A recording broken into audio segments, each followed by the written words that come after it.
অসাধারণ মাতৃপূজার আয়োজন করেছেন এরা। বিশেষ করে মাতৃমূর্তি যেটা আমি দর্শন করলাম, প্রণাম করলাম, অসাধারণ মাতৃমূর্তি হয়েছে। এবং দেখুন, মাতৃমূর্তিকে দেখে মানুষের মাথা হেঁট হয়ে যায় এবং আমাদের মনে একটা অত্যন্ত শ্রদ্ধার জায়গা তৈরি হয়।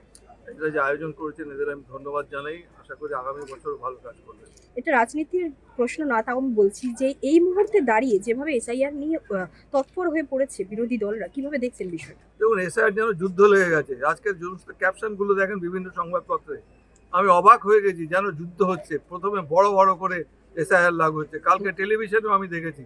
আমি অবাক হয়ে গেছি। এবং এসআইআর যে প্রস্তাবনা করছেন, আর এর আগে অনেক নির্বাচন হয়েছে পশ্চিমবঙ্গে, সেই নির্বাচনের সমস্ত মানুষ তারা পার্টিসিপেট করেছেন, নতুন কিছু ব্যাপার না। কিন্তু এটা নিয়ে একটা আতঙ্ক তৈরি করার যে পরিবেশ তৈরি করা হচ্ছে, এটা ঠিক কাজ হচ্ছে না বলেই আমি ব্যক্তিগতভাবে মনে করি। শুধু তাই নয়, আপনারা যারা ফর্ম 2A যেটা আছে, আপনারা দেখবেন যে বিএলএদের নিয়োগ করবার জন্য তাতে বলেছে যে আমাদের ভোটার লিস্টের আপনার যে সিরিয়াল নাম্বার, পার্ট নাম্বার দিতে হবে। একদিকে বলছে ভোটার লিস্ট ফ্রিজ করে গেল, আবার অন্যদিকে সেই সেই ভোটার লিস্টের পার্ট নাম্বার, সিরিয়াল নাম্বার কী করে দুটোর মধ্যে মিল করাবেন, আমি তো এটা বুঝতে পারছি না, যদিও এখনো নতুন ভোটার লিস্ট পাবলিশ হয়নি।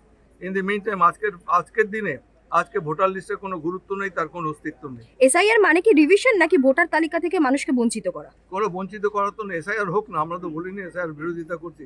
আমরা বলেছি প্রত্যেকটা মানুষের ভোটের অধিকার যারা রয়েছে তারা নিশ্চয়ই ভোটের অধিকার দেবেন, তাদের নাম যেন ভোটার লিস্টে থাকে। আসলে প্রথম বছরে চমক ছিল, দ্বিতীয় বছর আরও বেশি চমক দেওয়ার চেষ্টা করেছি আমরা। আমাদের দ্বিতীয় বর্ষে আমরা আমাদের যে কনসেপ্টটা রেখেছি মা, আসলে বিশ্ব জননী জগৎ জননী মাকে আমরা উৎসর্গ করেছি আজকে এই অনুষ্ঠানটা, আজকে এই পুজোটা। আমাদের মধ্যে অনেক সংগঠক উপস্থিত ছিলেন, আরও উপস্থিত হচ্ছেন। সবাইকে অত্যন্ত শুভ জগদ্ধাত্রী পুজোর শুভেচ্ছা। খুব ভালো থাকবেন।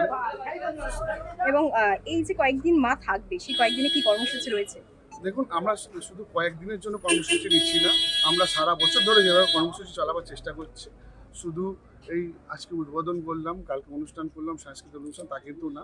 আমরা এর আগেও পরেও আমরা মেডিকেলের সঙ্গে যোগাযোগ করে তাদেরকে হুইল চেয়ার দেওয়া থেকে শুরু করে, যেগুলো লোকাল সাপোর্ট হতে পারে, রক্তদান থেকে শুরু করে নানা ধরনের আমার অনুষ্ঠান করতে চলেছে।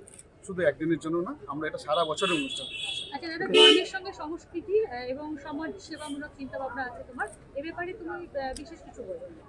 দেখুন, ধর্ম আর সংস্কৃতির সঙ্গে সমাজগুলো সব একে অপরের পরিপূরক, কোনোটাকে আপনি আলাদা করে বঞ্চিত করতে পারবেন না।